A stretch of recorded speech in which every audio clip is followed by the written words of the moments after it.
I stood at the jagged edge of a crumbling cliff, the salty wind clawing at my face, the ocean raging beneath me as though it carried every secret I was too afraid to say out loud. My heart thundered in my chest, each beat a warning that one wrong step would send me plummeting into the waves below. My name is Ethan, and for years, I carried a fire in my chest that I tried to smother. A fire my family could never accept, a fire they did everything in their power to extinguish. They wanted me molded, tamed, a perfect reflection of their carefully constructed world. But I wasn't their reflection. I was a spark they couldn't control. The night I broke free was the night everything changed. And though I carry scars from that moment, those scars remind me every single day that I chose to burn instead of fade. Before I share the full story, take a second to subscribe for more powerful journeys like this one, and let me know in the comments where you're watching from.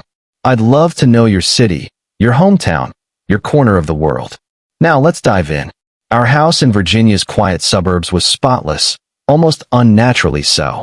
Hardwood floors so polished you could see your reflection, framed diplomas crowding the walls, vases of flowers arranged just so, as if my mother was preparing for an endless parade of guests who never actually came. To outsiders, it was a picture of control and respectability. To me, it was a prison dressed up as a home. My younger sister, Claire, was the crown jewel of this prison. She was the daughter my parents paraded like a trophy. Straight A's, elegant posture, charming smile that could melt ice. She was everything they wanted the world to see. Her laugh echoed like a melody designed to charm every neighbor and visiting relative. She was their pride, their perfect reflection. And me? I was the smudge on the mirror, the one they tried to polish away. While Claire basked in admiration, I spent hours hidden away in the attic, my sanctuary of chaos. The walls were covered with murals, jagged city skylines, bleeding skies, haunted faces staring back at me. I painted until my hands cramped, headphones blasting metal music so loud it drowned out their voices below. That attic was the only place I could breathe, but it never lasted. Dad would come storming in, his polished shoes stomping across the creaking floor, his voice slicing through my music like a blade. "Ethan, why can't you be more like Claire? Look at you. Paint all over your hands, wasting time. This won't take you anywhere." Mom's voice always followed, quieter but sharper, like needles pressed into my skin. "You're letting us down. We have a family name to protect. What will people think when they see you like this?" Each word hit me like acid, eating away at the pieces of me I was desperately trying to hold together. They didn't see me as their son, they saw me as their failure. Rules controlled every second of our lives. Speak softly, dress neatly, walk with your chin high, never argue, never stain the family image. But to me, rules weren't structure, they were chains. And the more they tried to bind me, the more I wanted to rip them off. The night of Dad's annual bank gala was the breaking point. It was August, the air heavy and sticky. The country club sparkled with chandeliers, glasses clinking as men in stiff suits bragged about promotions and investments.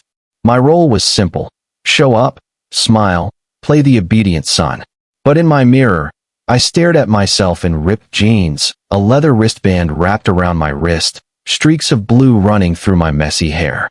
I looked like the version of me they hated, the version that felt alive. Mom caught me on the staircase. Her eyes narrowed into slits. "You look like a street rat. Change. Now." "This is me," I muttered, low and firm. Claire appeared like she was floating on air, her silver dress catching every light, her face glowing with perfect charm. She glanced at me with irritation, her words coated in false sweetness. "Why do you always have to make things so hard, Ethan? Just play along. Play along." As if this was a game. As if suffocating who I was could be fun. Dad's voice boomed from the living room. "5 minutes, Ethan. Clean up." And once again, I caved. I changed into slacks, washed out the streaks from my hair, put on their costume. But in the car, staring out at the suburban streets blurring past, I whispered a vow only I could hear. One day, I'll live where my fire can burn without shame. The attic remained my fortress, but even there I wasn't safe. One night, while painting a skyline drenched in neon, Dad stormed in, ripping my headphones from my ears. Why aren't you prepping for law school like your sister? Do you even care about your future? The brush snapped in my hand, paint dripping down my knuckles.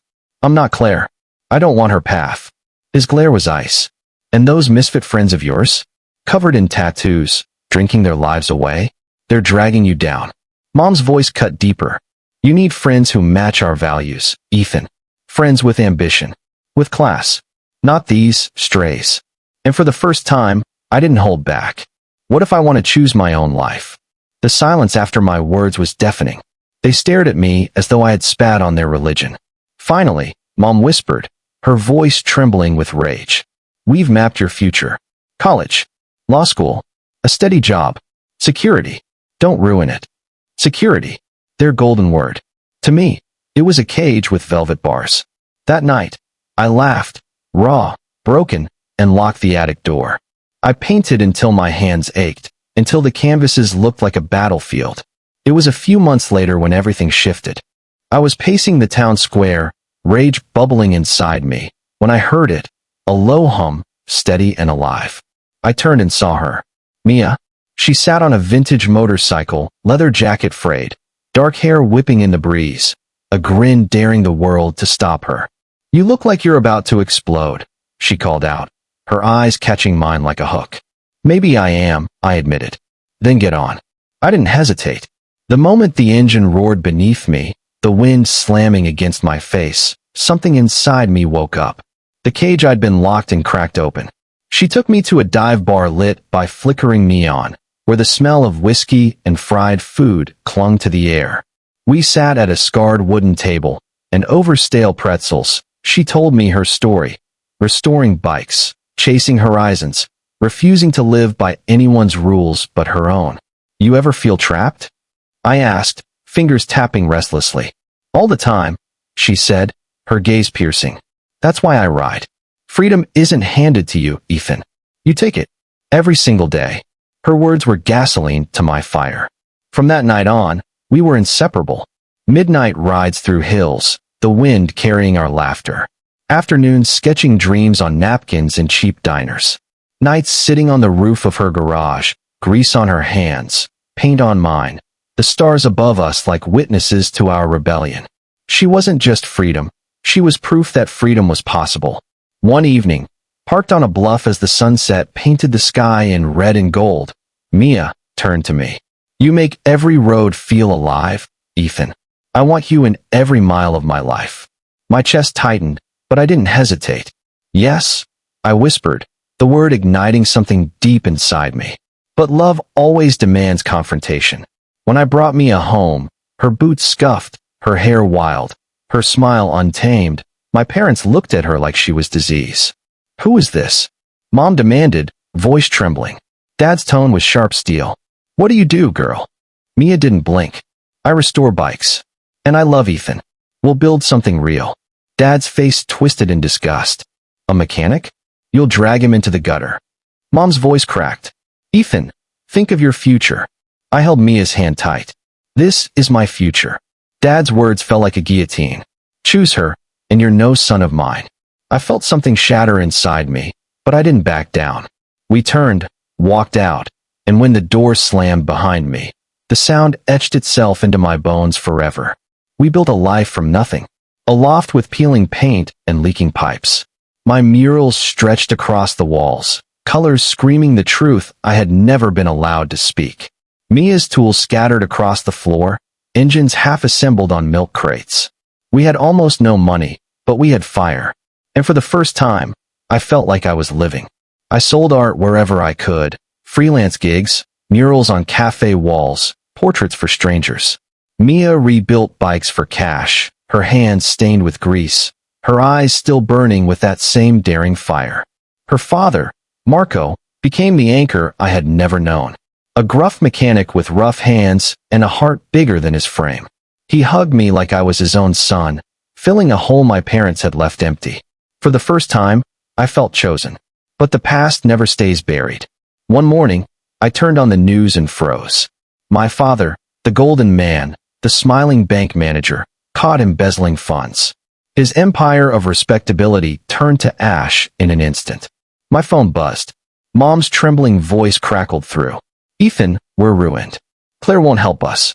We need you. Her desperation hit me like a punch. I stood in our cluttered kitchen, Mia's hand steady on my back. You said I was nothing, I replied, voice even. Now you call me because you need me? Dad's furious voice erupted in the background. You owe us. But I didn't owe them a thing. The final betrayal came soon after. Claire. The golden child. The perfect daughter. She had known about Dad's schemes all along, covering for him, preserving her perfect life, while letting his lies rot the family from within. They didn't want me. They only wanted what I could do for them. And for the first time, I felt free saying no. Years passed. Now, I'm a father. Our daughter, Ava, fills our lives with light. Her laughter is brighter than any dawn, her small hands gripping mine like I'm her world. Mia and I ride the open roads with Ava's giggles echoing in the distance. Our scars behind us, our fire blazing ahead. I'm not the boy hiding in an attic anymore. I'm the man who chose freedom. If this story stirred something inside you, if you've ever had to fight to keep your flame alive in a world that tried to dim it, then hit that like button, drop your story in the comments, and subscribe for more. Together, let's chase the lives we ignite, not the ones handed to us. See you on the road.